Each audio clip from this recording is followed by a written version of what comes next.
Buddy Ryan Bassam here with my buddy Kym Lloyd. We've got another Road to 100 podcast for you, presented by Mallard Bay, your best guide in outfitter solutions, Benelli Firearms, the best shotguns on the market, Lacrosse boots, keep those feet warm, RW Coolidge for the best nostalgic leather and canvas goods for the waterfowler, First Light, their new waterfowl line has been keeping us warm and dry on our hunts around the world, Apex Ammunitions, from steel to tungsten, best ammo for the job, Sound Gear, protect your hearing and enjoy the hunt.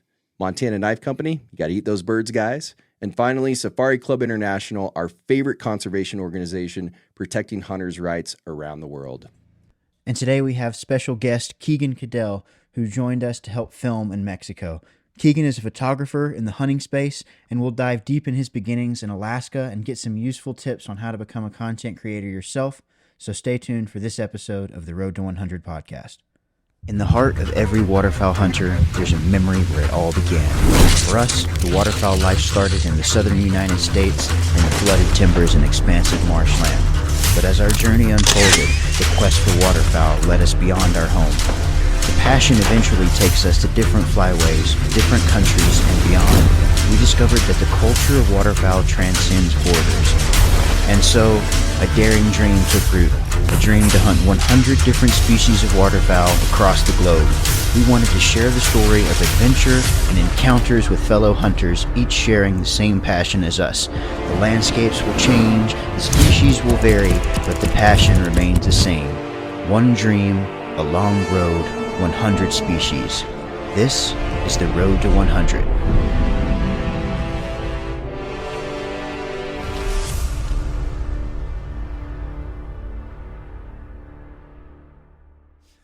Okay, everybody, welcome to another podcast with the Road to 100 in Mexico. We are in Mazatlan, Mexico, with the one and only Keegan. We're not in Azerbaijan, and I feel like we're going to have to talk about that. This isn't? This is, yeah, we tricked you, bud. We forgot to tell you these last couple days. Totally tricked you. This is not Azerbaijan. But, Weird. As always, before we get into our podcast discussion, rapid fire. Rapido. It's an easy game. You just answer as fast as you can. Don't think too much. Aye, aye, Captain. It's going to be all over the place. Hulk Hogan or Macho Man Randy Savage? Obviously, Randy Savage. Look at my mustache. That's what made me think of it. I'm going to be honest. It's freaking epic. Ducks or geese? Geese. Blondes or brunettes? Blondes. Okay. 12 gauge or sub gauge? I'm kind of impartial. Oh, okay. We can go with an impartial. Yeah, I'll swing either way. It's an acceptable answer. Arm wrestling or leg wrestling? Can't be impartial, one or the other. Arm wrestling. Okay. Sony or Canon? Sony. Long lens or wide lens? Obviously, long lens. Yes. Good choice. Kitty cats or doggies? Dogs. Cats. Okay. Okay. Let's see here. Video or photo? Photo. I expected that answer. I do too. MMA or boxing? MMA is way more entertaining. Okay. I mean, we have Joe Rogan, so. It's true. It's very true. That wraps it up. That's rapid fire. Now everybody knows you a little bit more than they did That's right. before that. Really got in depth with that. Yeah. I mean, hey, some of these questions, it's very telling on what kind of person you are. So, Yeah, if I'd have said cats, we'd yeah, there would have been some discussion.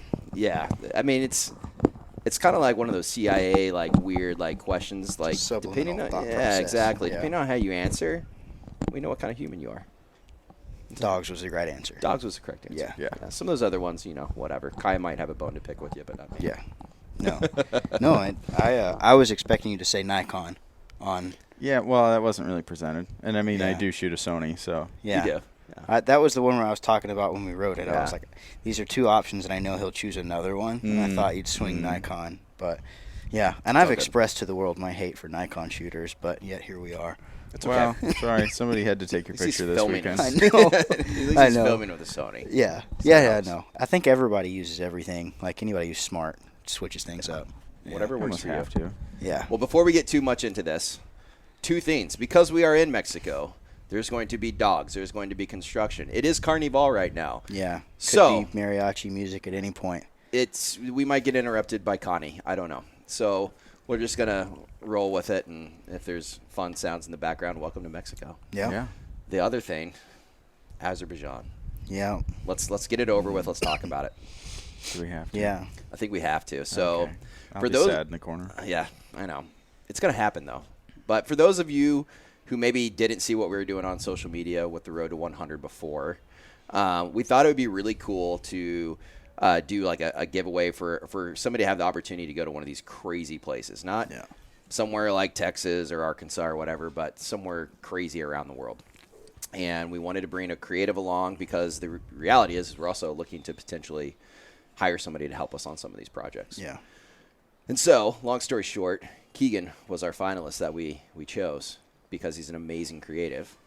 And we were all stoked. Airline tickets booked. We're going to Azerbaijan to end season 1 with a couple of awesome episodes. Yeah. That was lots of new species lots in of Azerbaijan. species. That's where we were going. It was going to be like the cherry on top for season 1. Yeah. So I wake up one morning getting the kids ready for school, and I get a message from our boy over there, and he's like, bad news, you all aren't coming to Azerbaijan. At first, I thought this is a really weird Azerbaijani joke that I don't understand, but it was not an Azerbaijani joke. It was for real. And in fact, the hunters that were there, to my understanding, like they were like 2 days into their hunt, bam, stop immediately. They're out, couldn't, finish their hunt even. So it was a little bit of a scramble, and we had to figure out, okay, well, we still got another episode or two we need to get in the can to conclude season 1. Where are we going to go? And I've loved Mexico for a long time. I've been here, I think, 18, 19 times is what I counted the other day. It's a great place to come and hunt. It's safe. A lot of people think it's not. It is. And a lot of variety of wing shooting. And so here we sit on Plan B in Mexico, Mazatlan, which is a fantastic hunt. We've had a couple of fantastic days of hunting, which maybe we'll talk about. But we may have to do a redo on Azerbaijan with Keegan. So, yeah, I mean, I think things happen the way they're supposed to. You know, definitely. Sometimes it's just fate. What was meant to be. Maybe I had a lot of people reach out and just talking about like, oh, I saw with the conflict and 3 of our soldiers dying over there, and they're not even letting people fly over there. Like, I'm not to say that conflict was anywhere close to where we were going to be hunting, but you never know what could happen. And so maybe this is just a way we all stayed alive one more year. For sure. And, well, maybe so. And I agree. We're supposed to be where we're supposed to be. And maybe that was because we were hell-bent on going. There was no stopping us. I know the 3 of us were like, nope, we're going. We're going to full send. Oh, they're fighting with Armenia. There's war on the border. We don't care. We're going. Still going. Still going. So I'd have gone the day you called. we should have gone the day that I called because we would have been able to hunt and come back. Turns out. Turns out, yeah. But anyway, all that being said, Mexico's awesome. It has been awesome. This morning was man. Our bad luck finally. We got rid of it in Scotland. Yeah. Came off of Scotland, and then, man, that teal shoot this morning was off the charts. And for both of you guys, this is your first time hunting in Mexico. Mm-hmm. Yep. What was the expectation? Was there an expectation for duck hunting in Mexico? No. I mean, I knew it would be warm. What if Tim's been here? Because we're at the time of this recording, we're like second week of February. It's probably 70s. Yeah, mid 50s to low 70s is when the forecast is set every day. Yeah. That feels about right. We've had nice cloud cover, but it's been key. Yeah, it's been a little bit warmer when the clouds disperse, but I don't know quite what I expected. It wasn't that this morning in a good way. Dude, that was awesome. That was awesome. Best teal hunt of my life.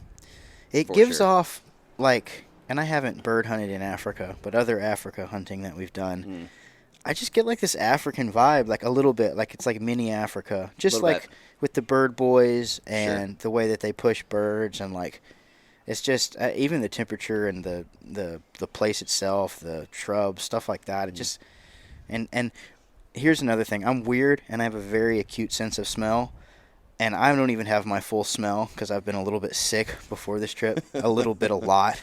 But I've noticed that the laundry smells the same. They must use the same chemicals. Like I pass a lot of like people and things, and like the wash and stuff. Like there's a lot of familiar smells, and I can't identify the other ones, but the one I have is like the laundry detergent. Yeah. Like it's I something actually the same. noticed that too. And there's a few other things that I've noticed, just like the street smells, like even though vastly different people, vastly different foods, it sort of smells the same. And that's like, to me, my most, like, my memory striking thing is always smell.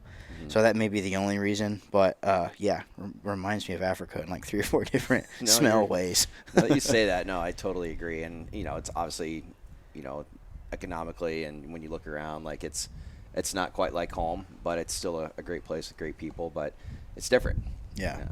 Life moves at a little bit different pace here, and they enjoy things a little bit differently than we do. So what about you, Keegan? What do you think, man? How's it been?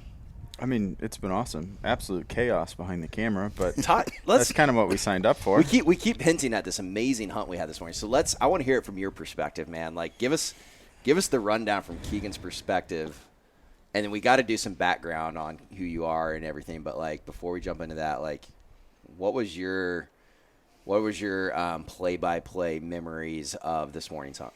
I mean, thankfully we can put it all in replay because it was kind of a blur.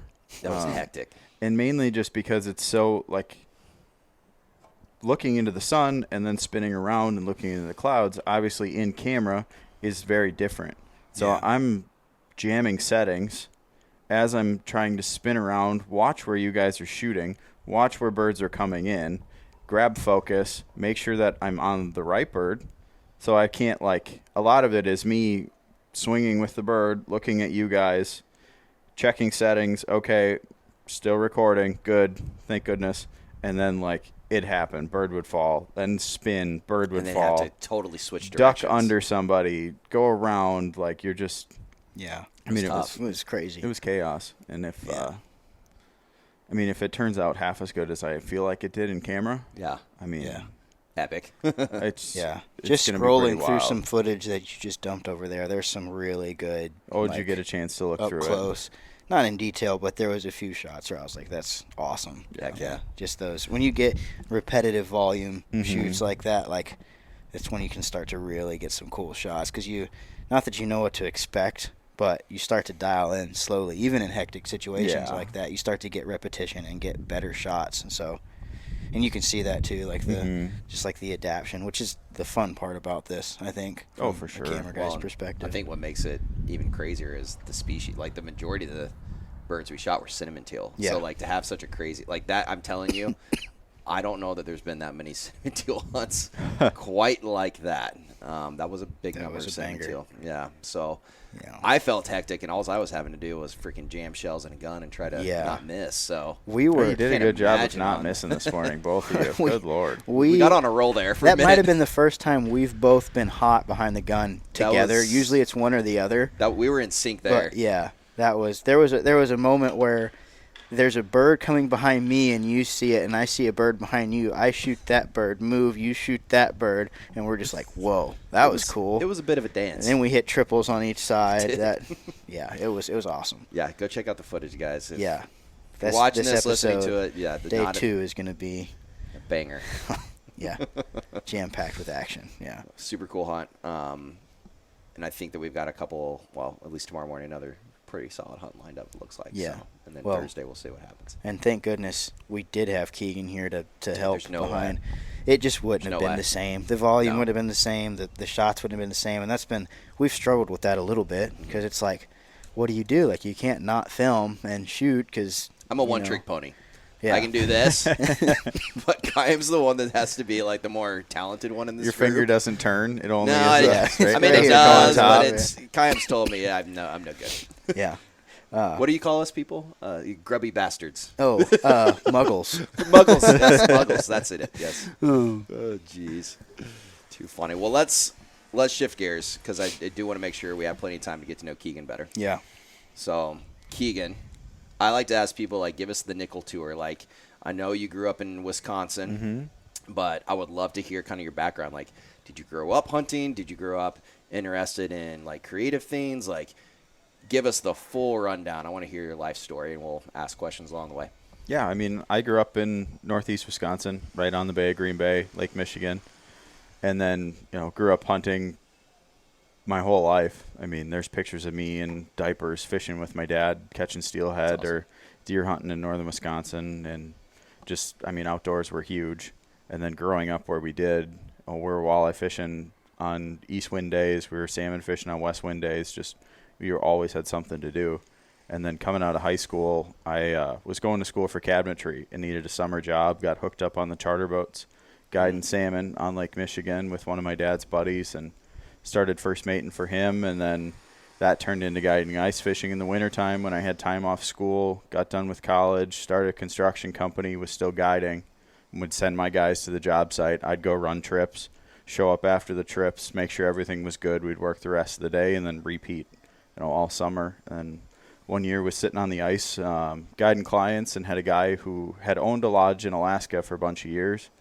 We started talking about fishing and trout and fly fishing, and I just got the bug. And I went home that night and started looking up jobs. Ended up finding a guide school in Montana on the Bighorn that was ran by Sweetwater. That's cool. And basically their stick was kind of helping with the job placement and finding reputable places. And obviously coming from Wisconsin and not really knowing anybody up there, you don't have the connections, and it's a gamble. So having somebody to go through that process, and that kind of kicked off me thinking about workshops and classes and schools and those little things as advantageous to somebody that just needs that foot in the door. And we've talked about several times on this trip, just meeting the right people to put you in the right places to give you that extra step is huge. For sure. So then I started guiding up in Alaska. What I didn't know is that guide school owned a couple lodges up there.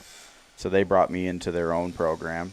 I was up there for a couple years, and then just started thinking about picking up a camera just to tell what was happening there. I can tell you stories about a brown bear at 15 yards, but I can show you a picture and you get it. Yeah. You don't get the story. You can't see everything that's happening in their face, the look in their eyes, all of that. So by picking up the camera, I started being able to tell that story, and I just fell in love with taking pictures. Yeah. And then it became everything I wanted to do. What was the first camera you were using? I had a Nikon D3500. Okay. Just a kit from Best Buy. Yeah.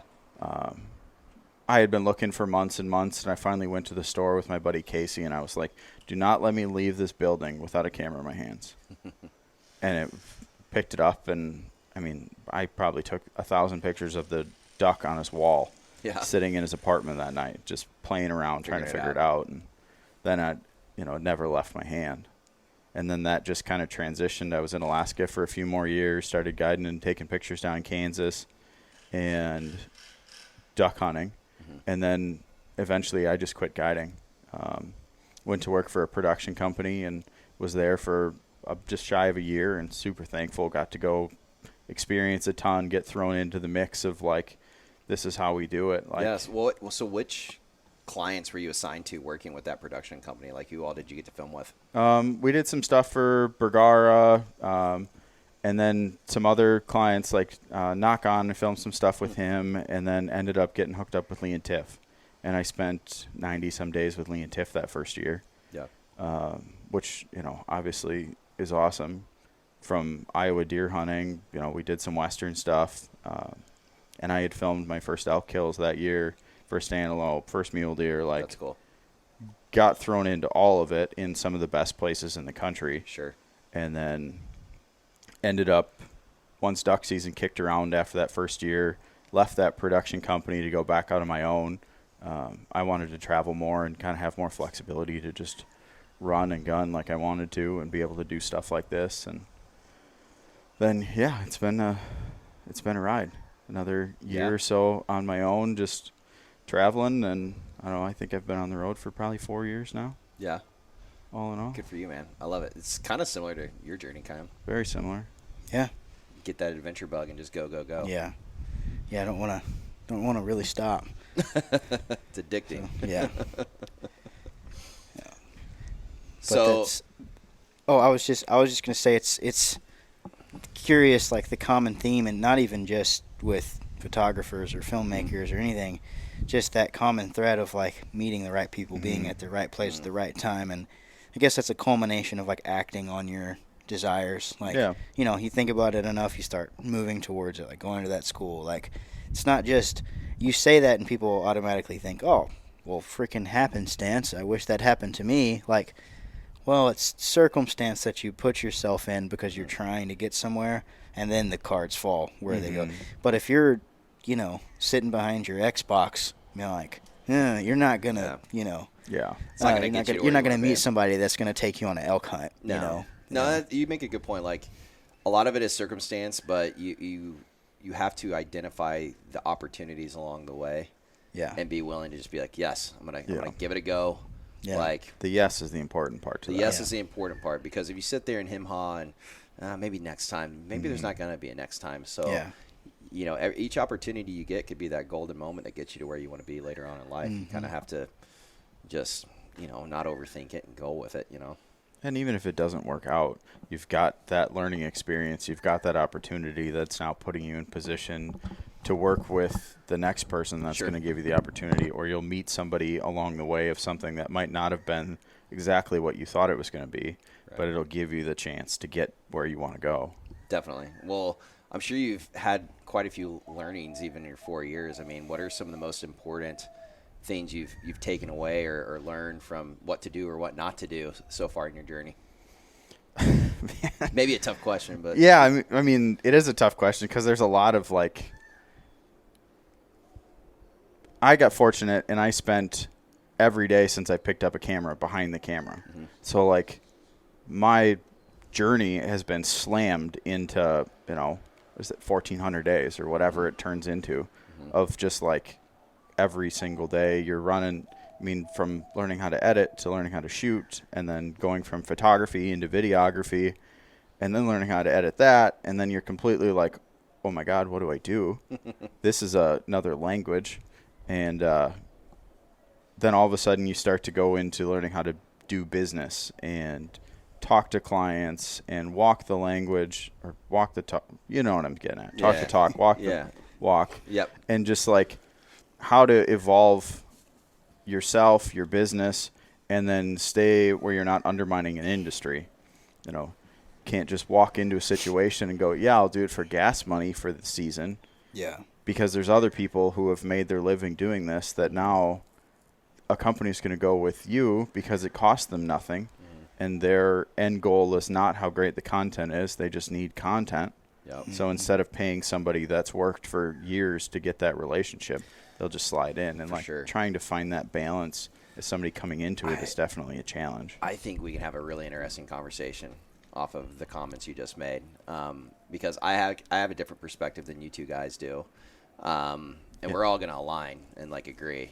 I feel confident in that based on conversations we've had this trip. But it's there is this weird thing within our industry, and I'm sure other industries where people have the opportunity to do creative work. But I'm interested to hear you guys discuss what is that transition like. I hope there's a lot of young guys listening that are like, man, I wish I could do what Keegan and Kyle do. How do I do that? What is that journey? What does that path look like? And I know that it's different for everybody, but at what point do you start to say, okay, I've taken some flyers here, I've done my pro bono work, it's time to transition. I got to start making some money if I'm going to truly make a living at doing this, or I'm going to end up flipping burgers at McDonald's. What is that like? When do you know it's time to start to crawl out of that? Okay, I'm not doing this for free anymore. My time is valuable. I need to be paid for my time. And how do you have those conversations with prospective clients, whether it be individuals or brands? Yeah, I mean, I'm sure it was very similar to you getting into everything, but I wanted nothing more than to film outdoors. Coming from guiding specifically, that was all I did. That was all I knew. And I was fortunate because I dealt with clients all the time. So how you act and talk around people that, not that we're serving them, but you kind of are. And it translates very well into filming people, especially going into a situation where you don't know them. But I jumped into it as okay, I need to at least make this much money in the several months that I'm going to do this for it to pay off. How do I do that? And that's how I started guiding and taking pictures, where I got paid $100 a day to be a helper and to guide and then to take pictures. And then I would ask if the clients wanted pictures of their dog, then I would offer them, whatever it was, whatever I thought that the pictures were worth. Sometimes it was $50, sometimes it was $200 for their trip, just depending on what I got of each individual's dog or the group or whatever. And that allowed the outfitter to not have to afford a full-time camera guy.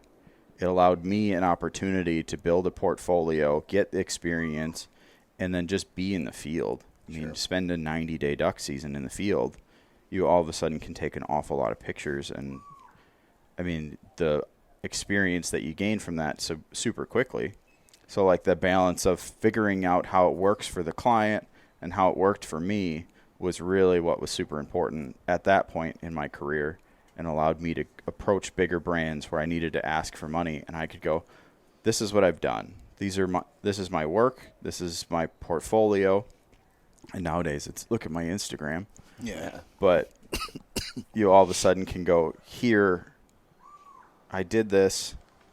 If we need to try something, we can try something, but this is kind of the limit. Mm-hmm. Like, I'm not doing this for free because I just want your things.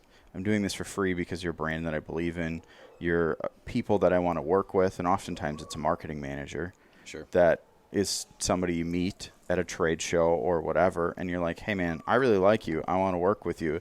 Let's prove it to the people who actually sign the paychecks that I'm worth your guys' time. And then dabble here and there, and you win some and you lose some. There's a lot of work that I've done over the years that I will never get paid for, and just kind of got taken. And okay, well, maybe we don't take that approach. Maybe we change that conversation a little bit to, okay, here, let's lay it out. Right.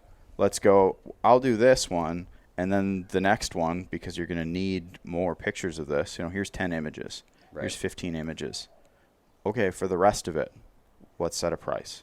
And let's figure out what that's worth, which finding that price is sometimes a battle. Sure. And what it's worth, and that seems to be a hush-hush part of the industry, at least, pricing. But I think it's pretty individual, like depending on the scope of the project. And we could talk about what it's like to be on a monthly retainer versus project-based, et cetera, because that's all quite a bit different. But what are your experiences? Well, for me, getting started a little bit different than that. I wasn't so much I was trying to use my skills in film that I already had to get into the outdoors versus already being in the outdoors and adapting skills to that, that's a very unique perspective and super cool. You kind of it was almost like lateral move in a lot of ways for you. Yeah, I was doing a lot of set work, commercial work, narrative film sets, stuff like that, where, your typical, there's like 10 other people on the set working, and I was usually like DP, director of photography, or sometimes just like overall director, but I'd still want to be behind the camera because I just want to be behind the camera.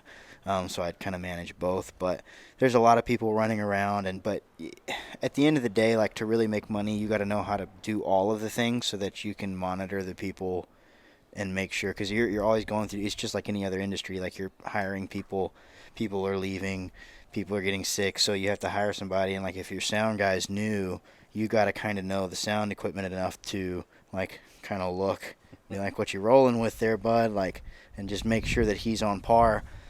Same with like gaffers and lighting and everything else. But I went from that world and filming weddings, which was it's a really good way to make money, but a really good way for creative. I feel like if that's your thing, it's really good for you. For me, it's not. If you're passionate about doing weddings, great. That's awesome. Yeah. For me, I hated Chris Stapleton.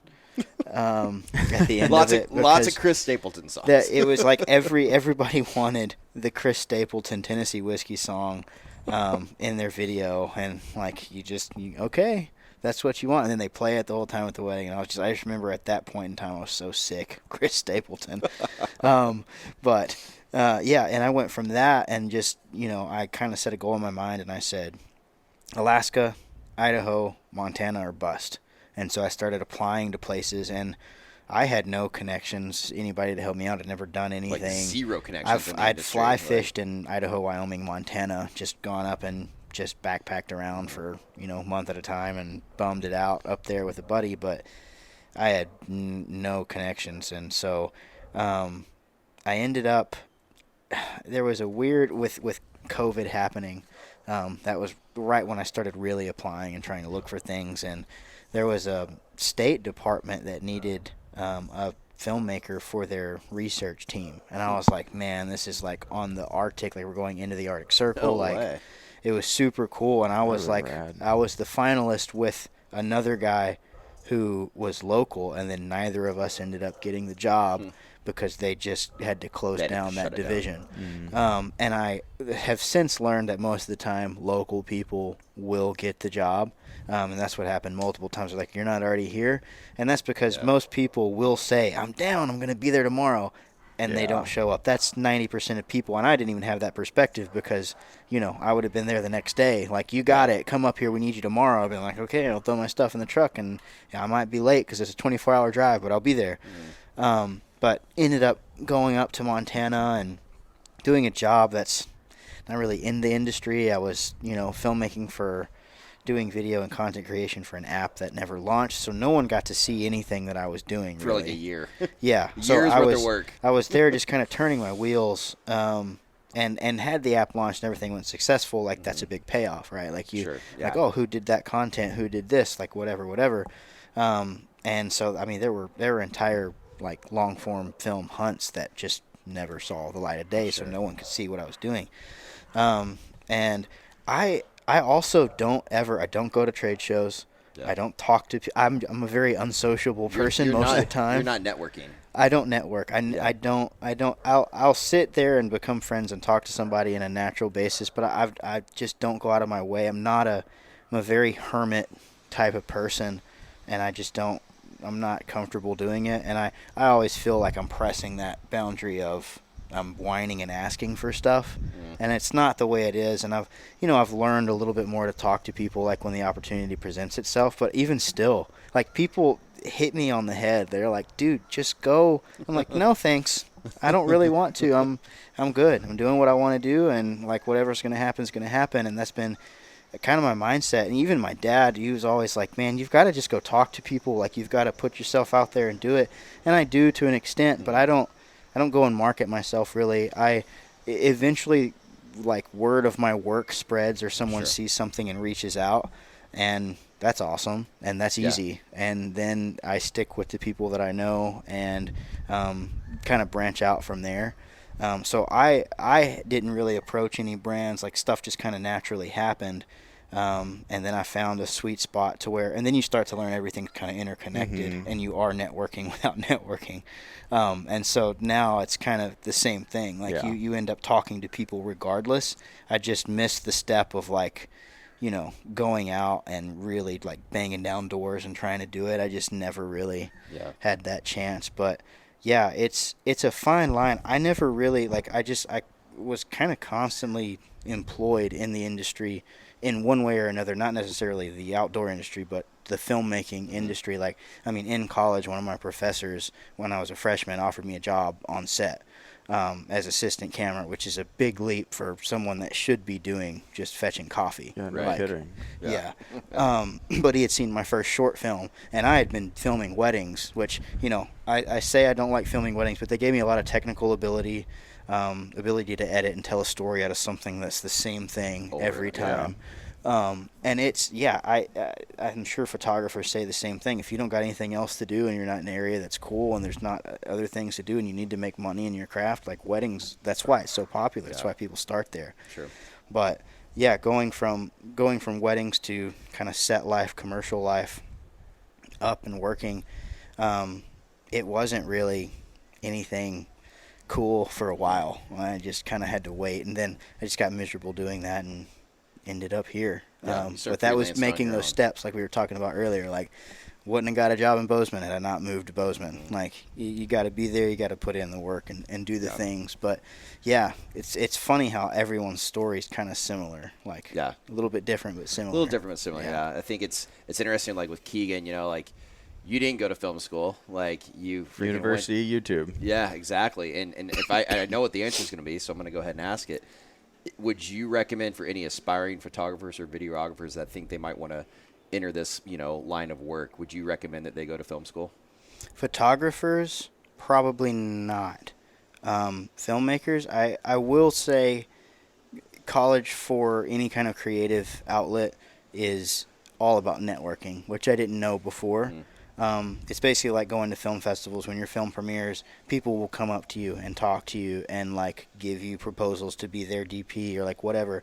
It's like that on a vast scale. So if you're at NYC going to school or any major film school, like there's Right. 3 or 4 like really big ones. They're all up north, and I didn't want to leave the South when I was in the college age. I didn't want to be around Yankees, so I stayed down south. Had I known that, like it's all about networking in the filmmaking industry, and that industry now is very, we'll just say California, not something I wanted to be a part of, which is why I kind of branched and left and went to Bozeman. But should you go to like NYC, I'll put it like this: like most of my classmates ended up working outside of the industry, like doing nothing to do with film. Really? So if I call my college graduate classmates, like I could maybe get a job at a restaurant or, whatever. But if I went to NYC and Spike Lee was there and, the next Scorsese, which is statistically bound to happen, like you'll get 2 or 3 every graduate year that go on to become big directors. Yeah. You call them and be like, remember that time? Can I please come bring coffee to your set? And you're in.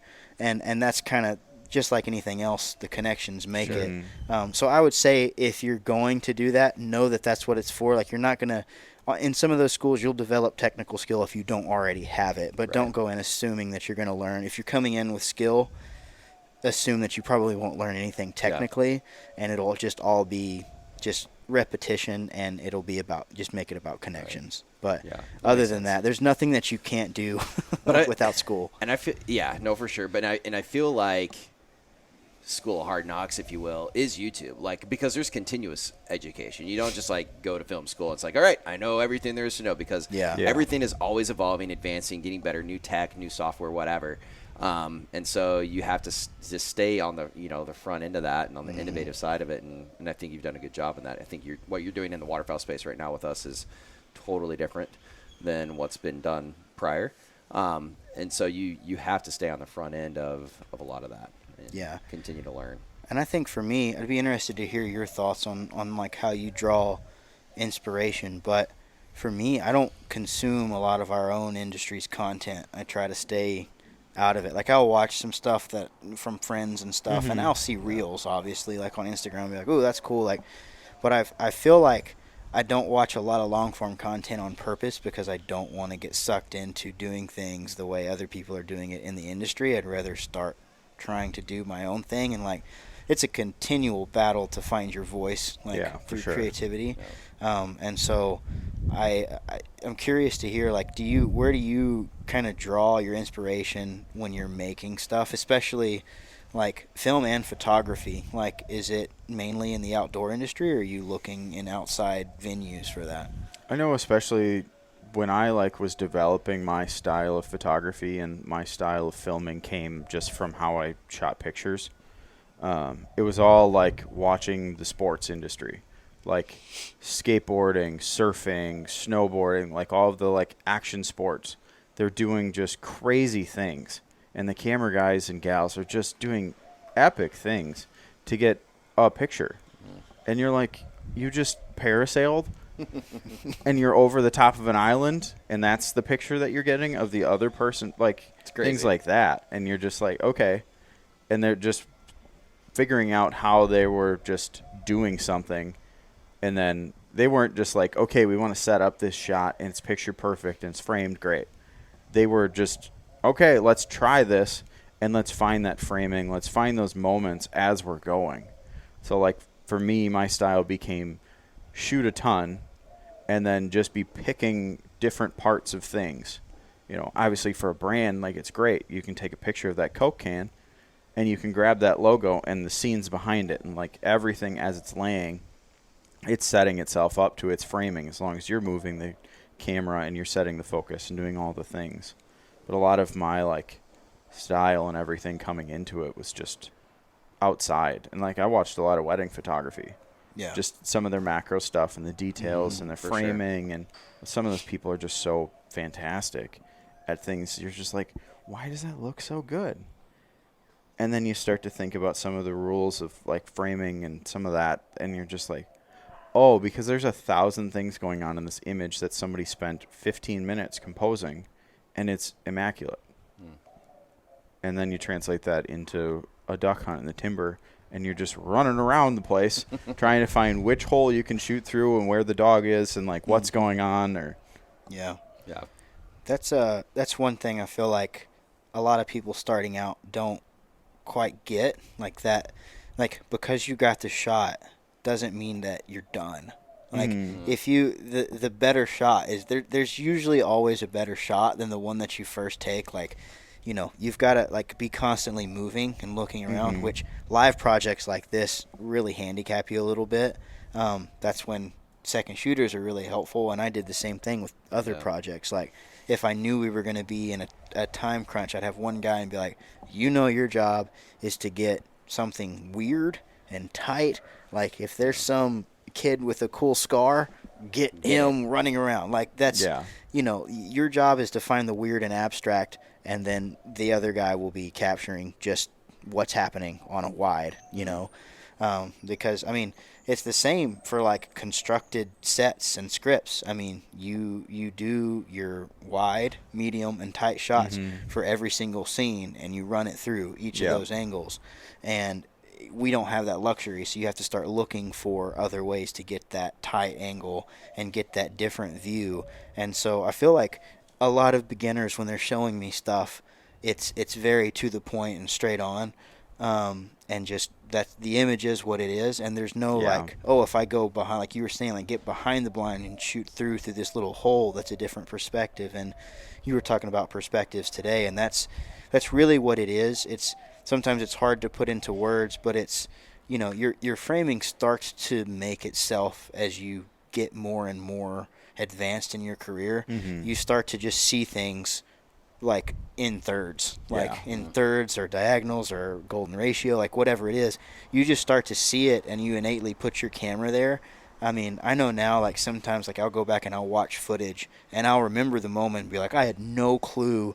Like there's an elk screaming, and I'm shaking and tweaking out, and it's like on a third. You know, like it's just it starts to become that force of habit. And then if you can control yourself enough to look for those creative situations to where you can put something in the foreground or background or just make it a little bit better, your project's always going to look a little bit better too, because of that. So yeah, I liked your talk today because Roberto was asking you, like, why are you always getting on the ground, rolling around in the dirt? Yeah, and I'm almost always laying in the dirt taking pictures. There's just a lot of photographers.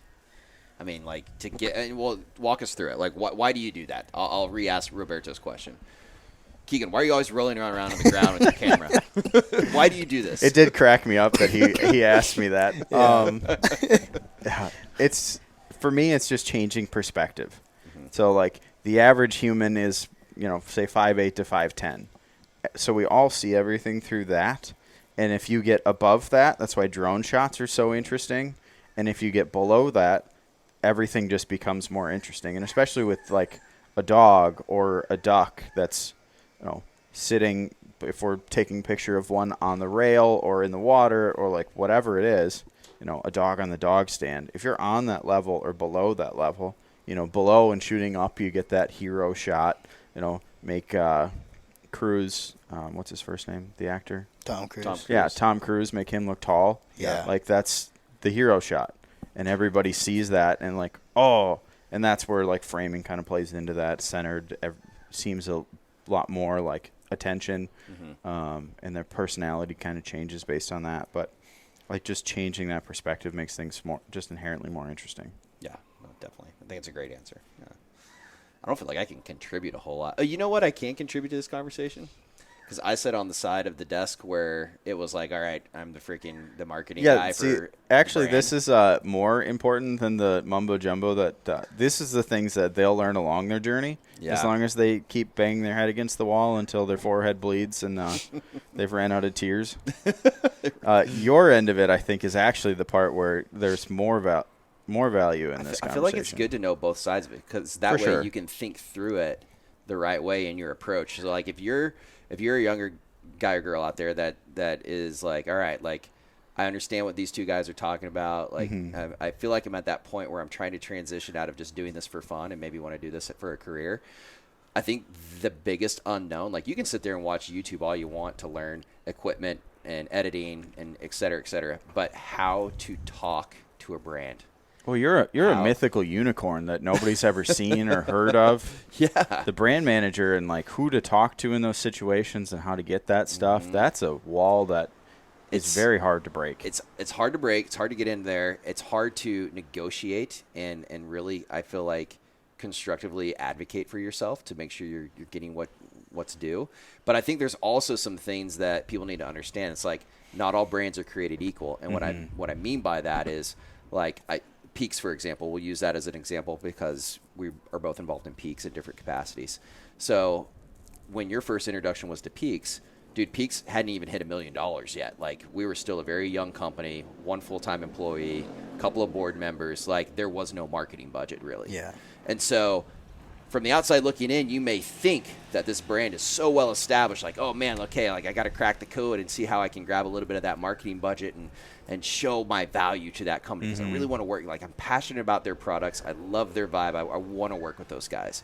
But you got to realize some of these companies aren't as big as you might think. For sure. And there may not be a whole lot of budget, if any, in some cases. And so knowing and understanding, okay, like there's a lot of benefit in getting in with a startup like that as you're learning, I think, where it's like Peaks in that time frame didn't really have much money, but as we've grown and been successful, like you grow with the brand. And if you're one of the first ones in the door to one of these up and coming brands, it's a little bit like a gamble. You don't know if they're going to be successful or not. But if you go in and like do some pro bono and show them what you're capable of, and then you get their attention and say, hey, I would love to continue working with you, but I am trying to do this to make a living. And just just say what you want to do. I want to grow with the brand. This is not a per project basis for me, maybe. Like, if that's what it needs to be for now, okay. But I want to grow with you guys. I want to be here long term to help tell your brand story for the next 10 years. That means a lot to somebody like me as I'm sitting there going, okay, I've got like 5 people that have knocked on the door and think they want to do brand work with us. I've got to be able to work with that person on a personality level 1. That's huge. Don't be weird. Rule number 1, guys. Don't be weird. Okay? And if you're a little weird, then I don't know, like get over it.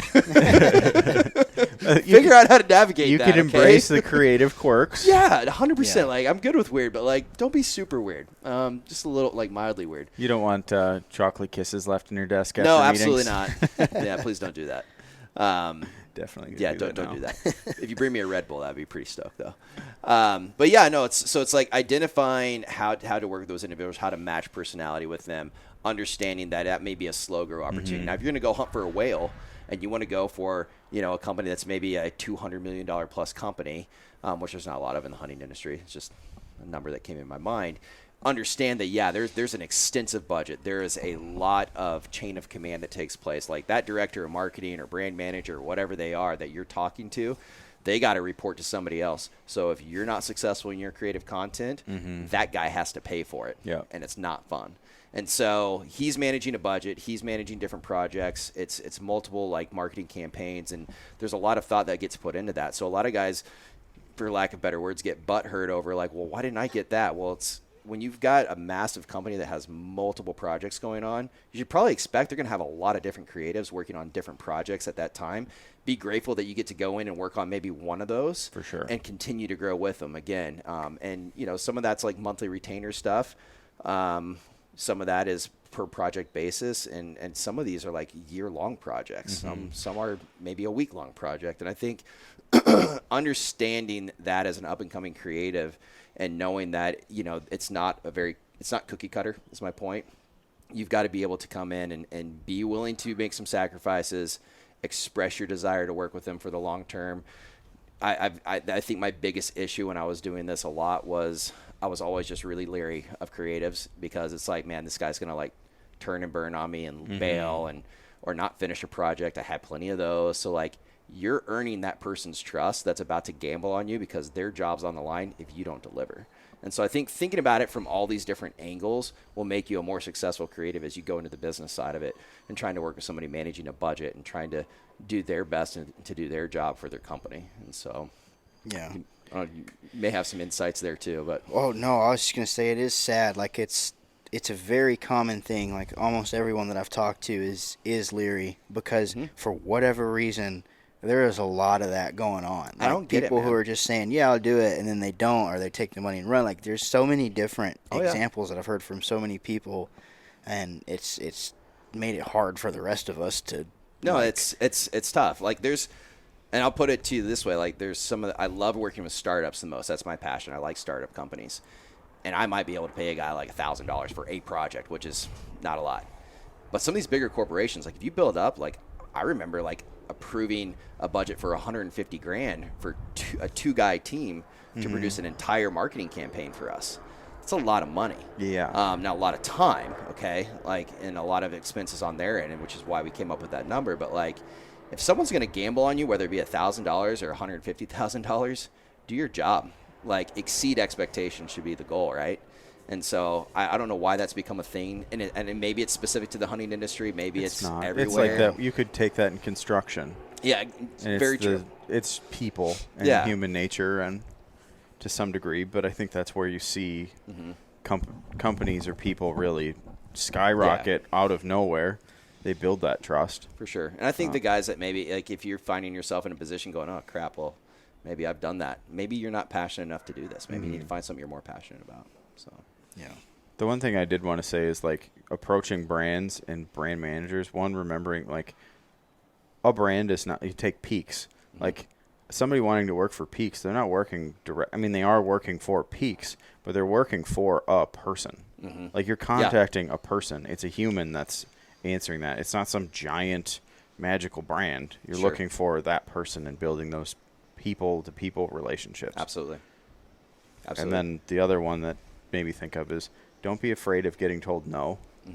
Yeah. Because that happens more often than not. And don't burn the bridge. Yeah. Like, be polite. Be okay, like, thanks. Yeah. If you ever need anything, I'm here, you know. Definitely. Or I'll talk to you next year at this trade show. Yeah. Like, thanks a lot. I really appreciate it takes a couple of years of that for somebody to be like, man, gosh, that guy I do want to work with them. Let's try something.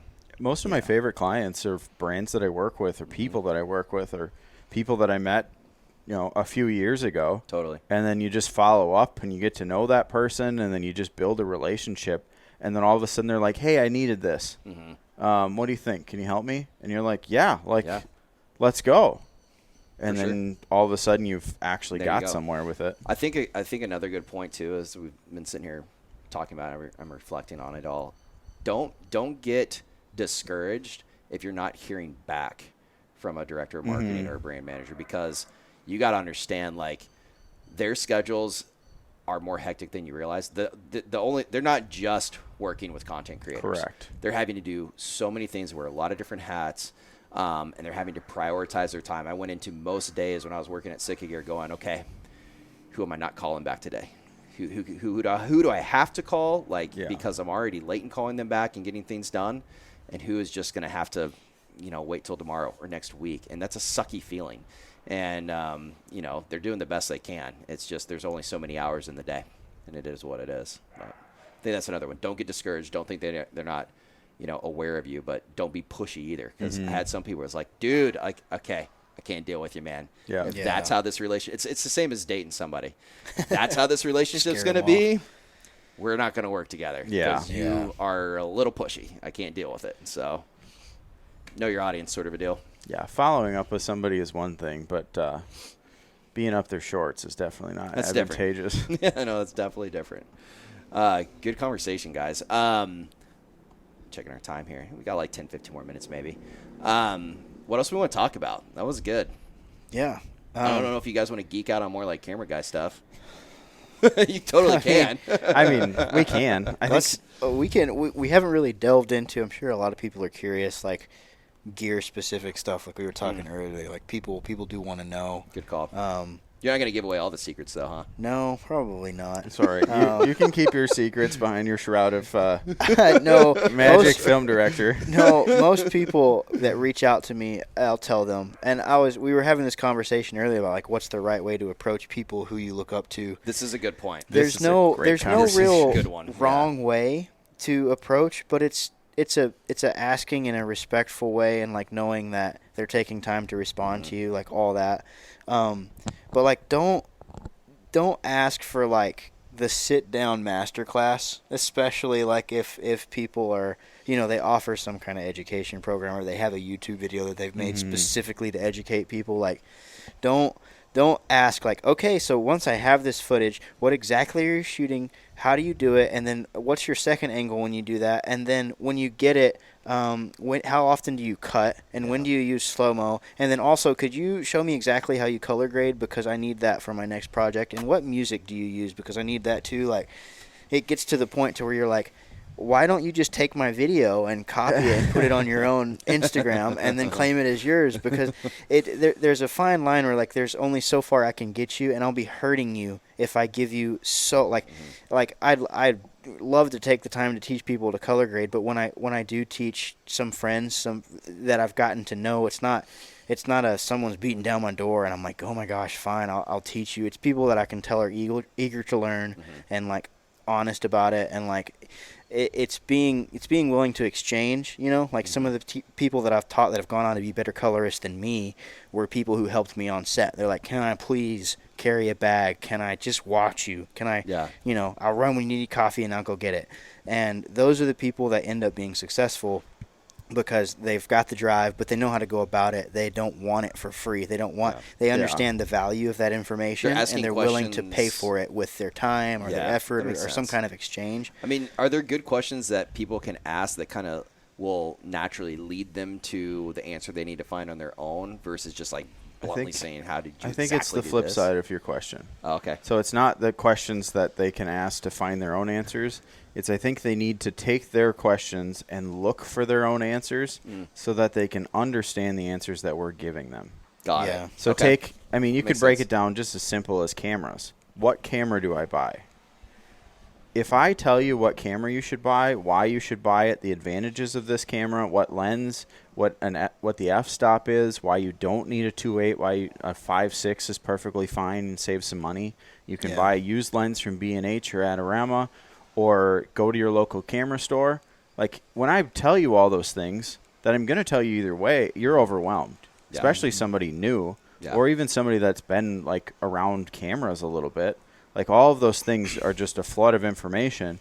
And then what I find out when people ask me those questions, they never go buy a camera. Yeah. Because they don't know what I'm talking about. They get overwhelmed. It's They're like, I can't do it. Yeah. But if you went and you looked at some of that stuff, or you listened to a podcast about like an intro to cameras and what aperture is and all of those different things and like these foreign terms to anybody that's taking pictures on an iPhone, because all those things are there. They just don't say that when you're looking through it. Right. But if you do your own research and kind of start to go, okay, this is kind of what it is, or at least you've read the terms. And it's not me walking into the convenience store down here where I don't understand the language and she's asking me for money. You're overwhelmed. And you're just like, hi, please take my money. Thanks. I hope this has changed. Okay, bye. Thanks for the chips. But like, that's true story, folks. That's super true story. It was yesterday. It was a great time. And ceviche. But like, and I don't want to say like you have to go do all your own research. It's not my point. But just getting that like understanding of what is happening, and then when I go, you can go to B&H and it's here, they can go, okay, I saw B&H when I looked up cameras. I was on their website. I know that there's a Nikon and a Canon and a Sony and all of these different And it's the same with editing. It's the same with taking pictures. It's the same with filming. When you start to like look at all the amazing resources that are out there. There's millions of YouTube videos. I mean, you want a cheat code, go watch Peter McKinnon. You can't figure out how to film something after watching a season's worth of Peter McKinnon videos. I can't help you. And it's never it's never annoying to see someone who's passionate. I think no, absolutely not. The lazy aspect of that when if you're under 40, like I really appreciate some of the older guys that want that Peter McKinnon fast course that don't even know how to access YouTube. They just want. If you tell somebody that you're asking for recommendations, your needs, and like exactly what you're doing, what you want the camera for, it's a lot easier to help. But I think there's an age barrier where some older people, it's just harder to research, it's just harder to get on the phone. And I've had a few of those that, like, in person, it's a lot better. You're talking to an older guy, and you're like, in person is the greatest. It's way better. Well, you can read each other too. And, over the, you can't tell me you're a 20-something-year-old and you can't go DMing me on Instagram. Yeah, and you can't go YouTube the most basic information. And I also always respond. I'm just a sucker. Like and then afterwards I'm like, dude, just freaking Google it. Just Google it and YouTube it, idiot. But then I'm like, and I type this whole like Bible of camera and send it, and then who knows what they do with it, but I hope they become great filmmakers. That's the hope. But yeah, I feel like you do have to, where I draw the line with people usually is like anybody who wants to try to sit behind my shoulder and like copy editing and copy color grading, like, and just they want fast shortcuts. That's where I say no. For me personally, I'm like, I spent about 7, 8, 9 years like slowly bringing this to where it is. And there is like dues that you pay, like things that you won't figure out until you do it. And like you said, I can tell you it won't make a difference. Yeah. Like you'll just start doing it without knowing why, and it doesn't help your creativity or your workflow whatsoever. And so I typically, Ryan knows, I don't let people stand behind me when I edit. Like I have co-edited projects. I breathe on his neck sometimes. He does. Oh. It's weird. It makes You're him just work back there. Yeah, it makes him work faster. Oh no, I hate it. Like I actually like can't focus with people in the room. Like I won't do it. Even when I've co-edited projects, like it's very much a, here's the thing that I'm good at. What am I here for? Okay, let me do that, and don't talk to me. And then we can come in and talk about how to collaborate like after that, and then like mix these pieces together. But I just, where I draw the line is editing, like equipment, like all that stuff. Like I'm more than happy to teach you, but like I think some people don't understand that it is like, you're a professional in your industry because you spent years of your life getting there, and that's not, I don't put a cheap price on the years of experience. And at the same time, for brands too, some brands don't appreciate that either, and they like, because I can edit fast doesn't mean that I should be cheaper. And like that's a common misconception, and something that I've struggled with some people that we know. Oh yeah. It's like, hey man, like yes, I can edit this in 2 days. I can turn it around very quick for you. Some people know me as a fast editor, and they're like, oh well, it's easy, so it's easy for you. No, like, that's why it's worth more. That's why, yes, exactly. Because it can take 6 months for me to turn it around. Yeah. And so that's the difference, knowing that. But well, I feel like too, like an analogy here that maybe some people that are listening to this that may not understand all the camera jargon. It's, if you're still with us, all you non-camera folks, I look at it like this. It's like if you did 2 or 3 guided like duck hunts a year, you're never going to be a great duck hunter. Like in the sense of like knowing what's going on and what you're doing or what you should be doing or how to adjust. Like you have to pay those dues as we sit here on a guided hunt. But I think there's a benefit in both of those. Like if you're forced to go in and learn something by trial and error, you're going to have a deeper understanding that's going to make you better at that activity, no matter what it is. And so whether it be duck hunting, videography, photography, doesn't matter. Like go roll up your sleeves and learn. Like it's my go takeaway. Yeah. Otherwise, I mean, you can get some insights, and that might help you get on a little bit different track and helping your understanding in that path of learning. But like, just go do it. I think that guided thing is the perfect example. I had clients in Alaska that have fished all over the world that could not tie a fly on because they've only ever been on guided fishing trips. Go do it on your own. I mean, I'm not even a fly. I'm not a fly angler, like at all. I don't even know if I just said that right, but I can at least tie a fly on because I've lived in Montana. I had to learn how to do it. So, like, go get in the field and do it. Yeah, you just have to go put it into practice. It's the same. Like with me right now, what I'm like noticing is that I'm around a lot of really, really phenomenal, like best in the world hunters all the time, and I'm soaking in and I'm watching. One, because I have to, because I'm behind the camera, so I'm watching it through the camera and thinking about how to tell the story through this stalk, or whatever it is. And I'm with people that I think are some of the best hunters living, and yet you put me in that situation, I won't make those calls right until I go and I do it myself. And that's like something like since I just moved to the western states, like that's something that I'm doing every year now, like putting things into practice that I've seen. It makes it a lot easier to have that knowledge, but you're still going to have to go do it. A bear's not going to walk. Well, bears do walk into your camp, but you're not going to go stake a big bull elk, yeah, because you watched X amount of videos on YouTube. Yeah, like you've just got to go do it and get lucky and get unlucky and just make it happen. Turns out you learn a lot from falling down. Yep. Yeah, big time. Yep. Big time. Awesome, guys. Well, great conversation. I know we're getting close to the mark here, so. Yeah, I mean, I'd say we'd sit and chat, but we have Carnival to go to. Yes, we do, and that's going to be interesting. There's a parade going on. I'm just hoping. Should you explain what Carnival is to people who aren't so it's like, sitting here? So think so Mardi Gras is going on in New Orleans right now.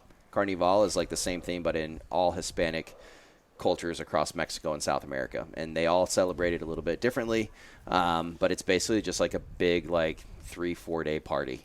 And so I don't know, I couldn't tell you exactly what we're celebrating, but we're freaking celebrating, and a lot of people are drinking, not me, and having a good time. We'll make up for you.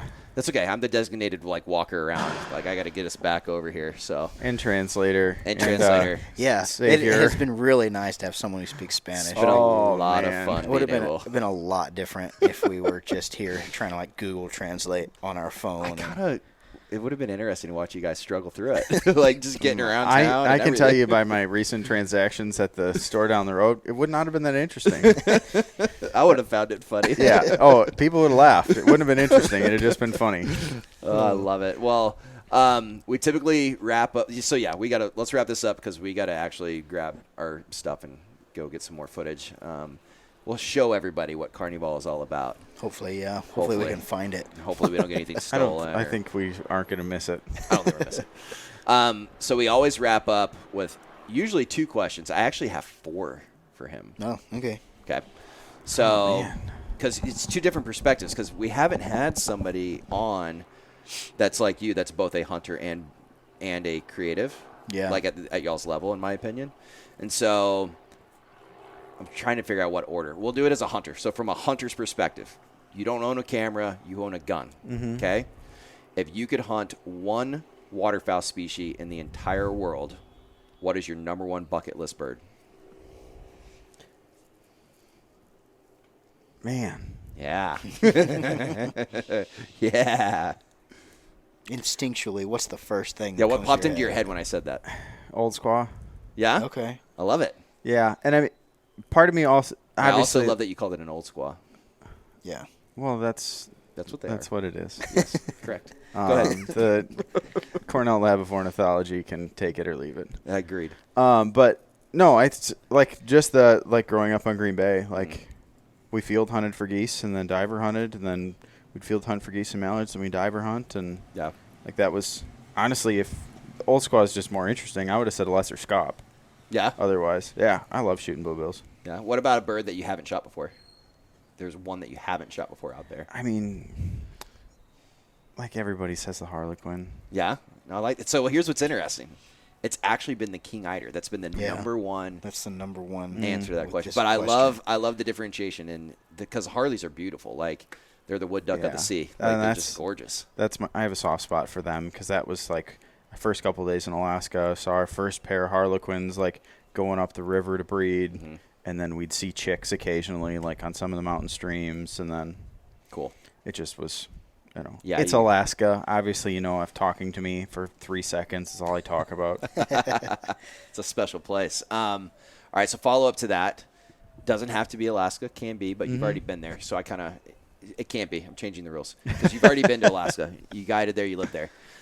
If you could hunt waterfowl anywhere in the world that you have not hunted yet, where would that location be? The Middle East. Take the species out. The Middle East. Yeah. Yeah. Just anywhere in the Middle East. Yeah. Pakistan, I think. Pakistan. Yeah. Even go up to Russia, I think would just be any of those places that is going to be so absolutely foreign and different. Like Mexico, we're here. It's kind of the same. Obviously it's different, but it's the same timing. It's the same everything that's happening, but go over there and just nothing's going to be the same. It's going to be a completely unknown. Every step that you're taking is something that you've never experienced. Yeah. No, I totally agree. I think that's my biggest draw to get over there too. It's just totally different culture, unlike anywhere else. So, which is why when Kaim was like, "Hey, do you want to go to Azerbaijan?" I was like, "How do I sign up?" We're gonna get over there, guys. It's gonna happen. Yeah. 11 months from now, we're going. All right, we're still reserved over there. We still got our spots saved. Nobody told me this. Oh yeah, no. Yeah, I said keep the deposit, dude. Like, but if you don't want to go, it's okay. Yeah, it's fine. It's good. It's fine. Everybody else, I really appreciate you guys, but sorry. You better break my kneecaps. I said 4 questions. Actually, it's just 3. So now on the creative side, if you could film anywhere in the world, and it may be the same as the hunting side, but now take the hunting out of it, would your answer change? Like if you could just take a camera and just geek out and do camera guy stuff anywhere in the world. Antarctica. That'd be cool. That'd be pretty cool. Mm-hmm. Are your cameras going to freeze, guys? No, they'll be fine. That's why you bring multiple cameras. Lots of batteries. Yeah, keep the Lots of batteries hand warmers. close to the body heat. Lots of hand warmers. Cool. Well, that's it, man. That's a wrap. Super excited that we got to get to know you better on this trip. Yeah, thanks for having me. This is a good precursor to hopefully many trips to come with you. And let's. Where can people find you to look at your work? Oh yeah, Wildlife Photog Media, Instagram, all the sites. And so, are you a gun for hire when it comes to content work? I wouldn't say gun for hire, but yeah, absolutely. Camera guy for hire. Yeah. No, I'm cool. So we'll answer the phone and we'll travel. The many talented, options that Mr. Keegan has. Look him up. Yep. Get your content creation on. Look me up before you watch the episode, like just in case it didn't turn out. And if you haven't, because Kaim hasn't filmed anything. If you haven't watched this episode, we'll leave the link below, and make sure and go watch it. See some of Keegan's work. See some of Keegan. I've been filming him. Nice. Doing some stuff, and this is the first time we actually got to do what we wanted to do, and making sure that, we're filming the guy shooting the gun, but we're also filming the guy shooting the gun, and so I think that's been a really good thing. So awesome, cool, awesome. Connie's coming in here with some freaking snacks. Oh my goodness! And this is why we're going to wrap this up, because we're getting spoiled rotten. Only in Mexico. Thank you so much. Only in Mexico. Thank you. All right, guys. So we're going to shut this down. We're going to enjoy our awesome-looking little tacos here. She did not have to do that. It was too sweet of her. And then we're going to go to Carnival and try not to get in trouble. Man, one more day. One more day. Let's do it. Till the next Finish time. hard. Cheers. Let's do it. Can we cheers with taco? And cheers with taco.